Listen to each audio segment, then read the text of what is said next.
Tyler here from Rome Rich, and I want to let you know that you don't have to own property. Even though society tells you it's a good financial decision or it can be a symbol of success, in today's market, it's increasingly becoming a better decision to rent than own. And in this video, I'm going to show you an easy, free way to evaluate renting versus buying in any market at any point in time.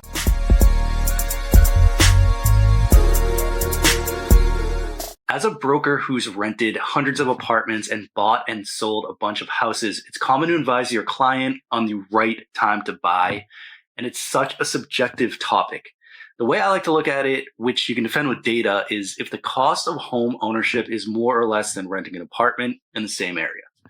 If it's more, it's not a great time to buy. Less, it's a good time to buy. Pretty simple, right? Not exactly. You see, while money is a big factor, there's other intangibles that play into buying a primary residence.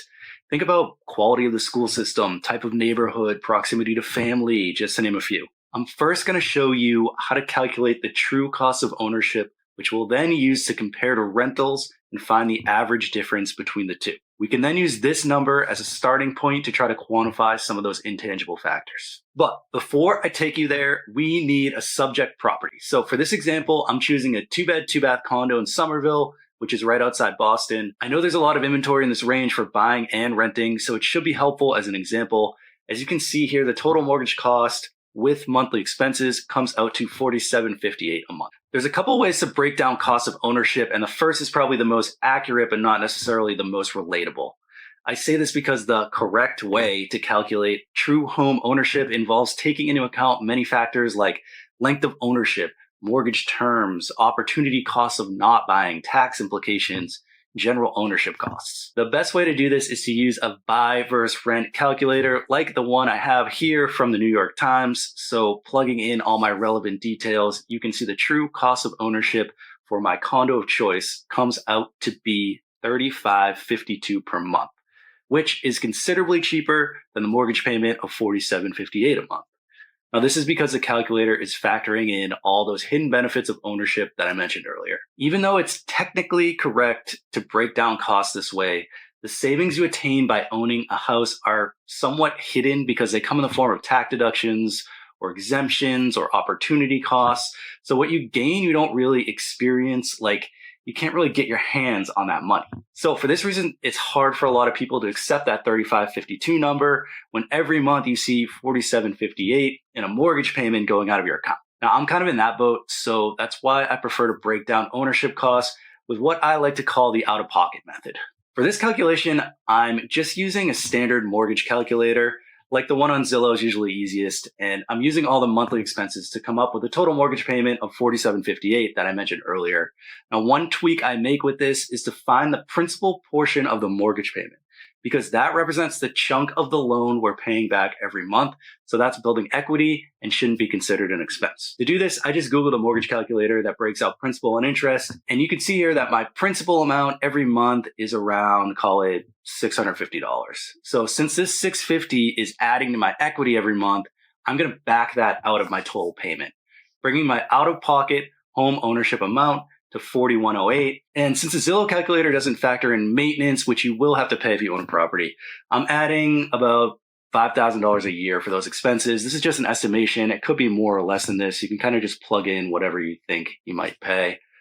It's recommended it would be around 1%, but in this example, I'm just using $5,000. You divide this by 12 and you get an additional $416 a month to bring our total out-of-pocket cost to $45.24. So this number more closely represents what will be coming out of your bank account every month, as opposed to the New York Times number, which factors in more long-term and hidden benefits.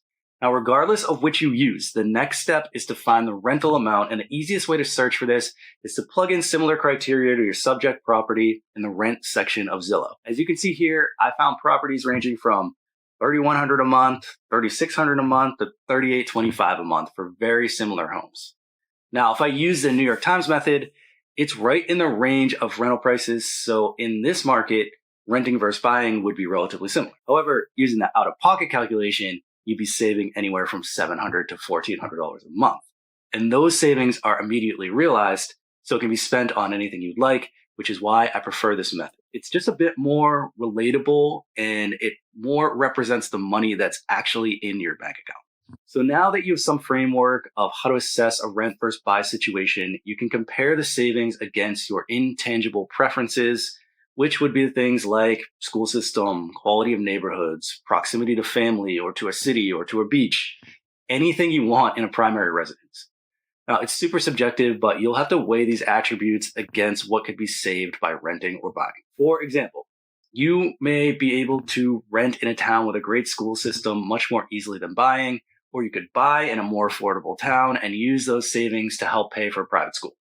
It really comes down to the cost of ownership you calculate and if those savings are more or less than you're willing to sacrifice.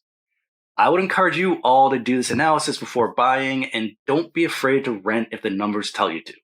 If you buy just because you think you should, or you overpay to be in a town for status, it can really stretch your budget and cause unnecessary financial stress. If you do end up renting, be sure to check out my video on how to avoid broker fees and find a great agent. You can click into that right here. And for more FIQ and real estate content, be sure to give Rome Rich a follow.